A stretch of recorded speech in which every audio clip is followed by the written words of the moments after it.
Welcome back to the channel. Let's turn this piece of 15N20 1/8 inch thick, 1.5 inch wide into this Nakiri style blade. Let's get into it. Okay, so here I have spray painted the pattern onto the steel, and I'm going to set it up and use an angle grinder to rough cut out the shape.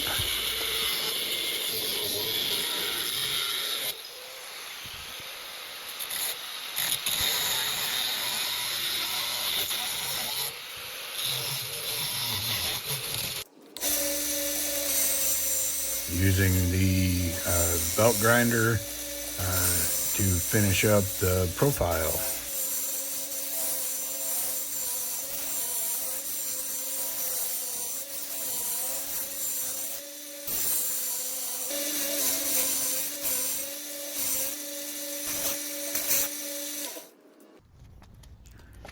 Using a round file to get into the junction there where the blade and the handle meet, to make sure that I don't have any issues with it breaking later. And here I'm just smoothing out that transition from where it went round to get it back flat.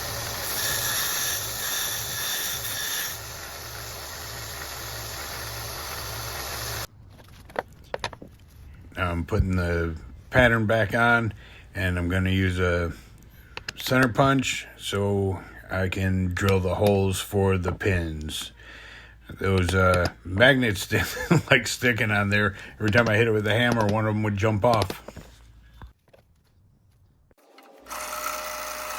Drilling the holes for the pins. I start with a small bit for a pilot hole, and then I bump up to a little bit bigger bit right there.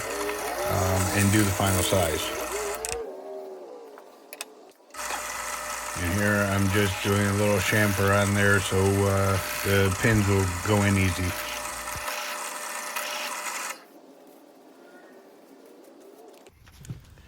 And this is a little jig I made. You see there's a step there for the blade to sit on. It sets the angle for the bevel so I can grind the bevel in evenly on both sides.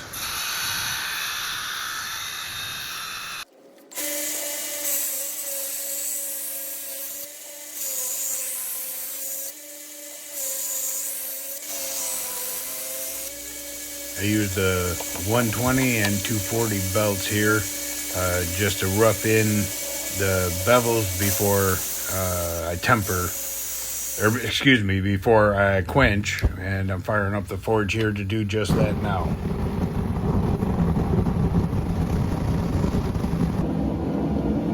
Using the file on the edge there just to show you can see that it's pretty soft. The file bites in. Okay, now I'm normalizing it, heating it up to its non-magnetic, and then letting it air cool down till it's a black heat, and I repeat that 3 times, and then I get it back up hot again and quench it in oil. And you see here the file skates, it's nice and hard.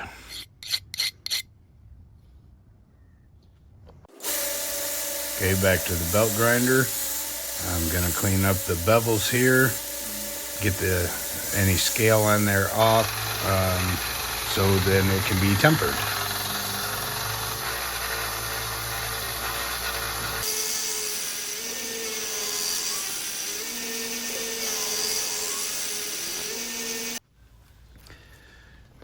And I'm doing the same here with the face of the blade, and I showed you all the sandpaper there, but I didn't go that high before I tempered it. I only went up to about 240 before I tempered, and then I repeated that after tempering up to 1,000 grit. I did 2 cycles at 375 degrees Fahrenheit for 2 hours, let it cool, repeat it, and then you see here I got a nice straw color on there, so that should be tempered fairly well. Okay, and back to polishing. And like I said, went up through 1,000 grit on this.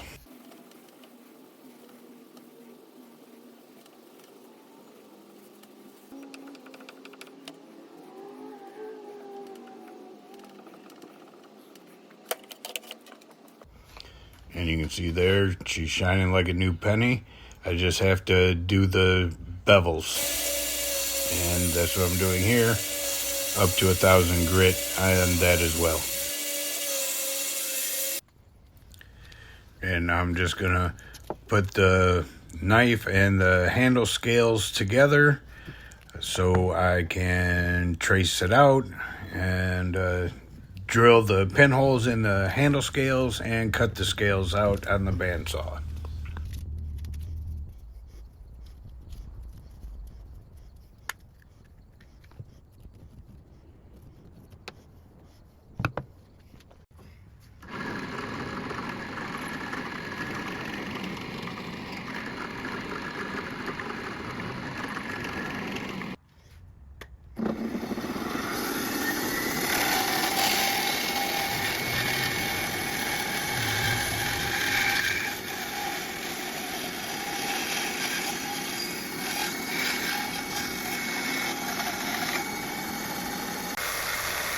Okay, what I'm doing here is I'm tapering the handle scales down where they will meet up with the blade.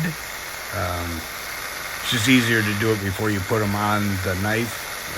That way you don't hit the blade with the sander while you're trying to shape the handle scales.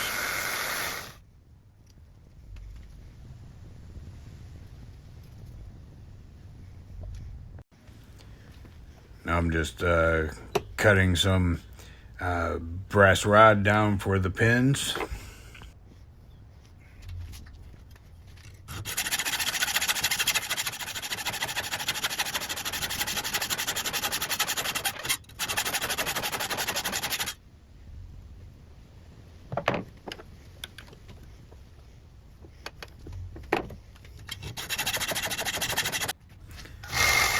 Grinding a little chamfer on the ends of the pins and then roughing up the surface of the pins so that it will give the epoxy something to stick to.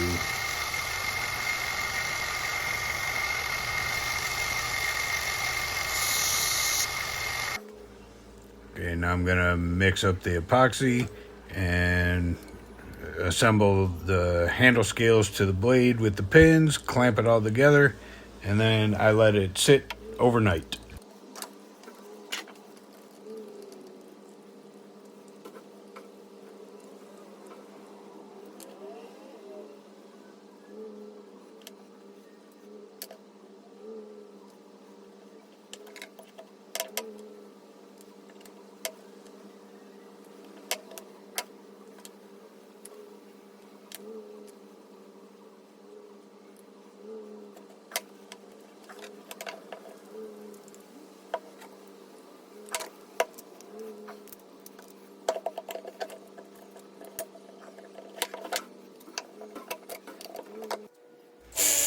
And here I'm doing the rough shaping on the handle scales.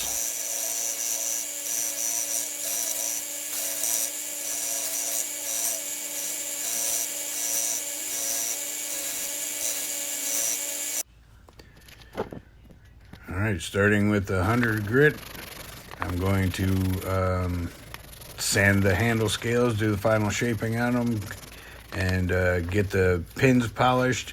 And I go up to 240 grit, 220 grit. Glad I put that there. And there you see they are all sanded up and ready for this finish. All right, down to the point where we're going to put a final bevel on it. Put the edge on. So I'm going to measure the width. Got 50 thou. Goes down to about 40 thou at the tip. We're going to Use his marker, color the edge, set our calipers to 25 thou, lock that in place.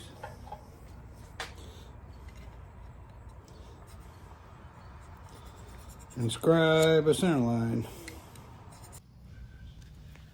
And now this is my little sharpening jig that I have here.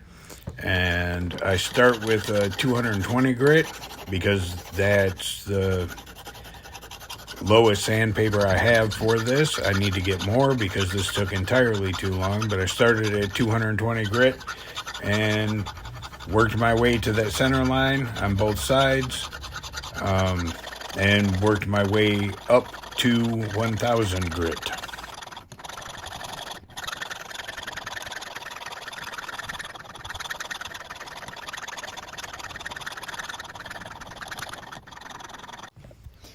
And I'm putting the finish on the handle, which is just a mix of beeswax and mineral oil, so it's food safe and can be easily reapplied whenever you need to.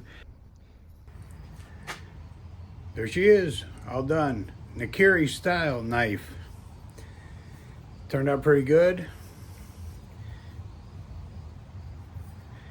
It's not quite a Nakiri though, because a Nakiri is only sharpened on one side, and I sharpen this on both sides. That way you can really use it either hand. Nakiris are usually set up sharpened on one side for right-handed, other side for left-handed. But it's made out of 15 and 20, and it's got a piece of it's walnut sapwood.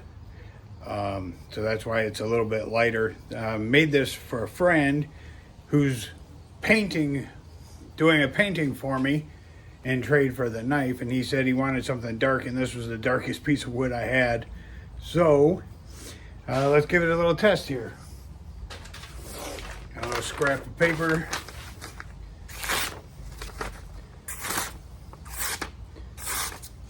It would help if I hold it straight.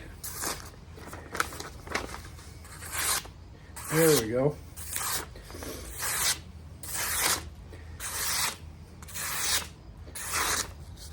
That's much better. And one more test. There's a little piece of rope here. I have a short section. Clean through. I don't know if you can see that. Nice clean cut. Do that one more time.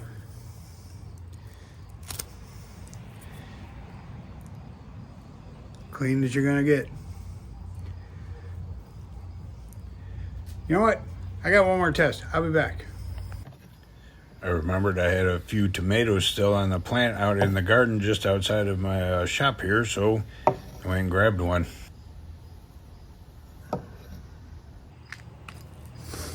All right. Well, you saw that come through that tomato really well. Hope you liked the video. If you did, give it a thumbs up. Leave a comment if you have any questions. If you haven't subscribed, go ahead and do that, please. If you have, thank you very much. And we'll see you in the next one. Bye.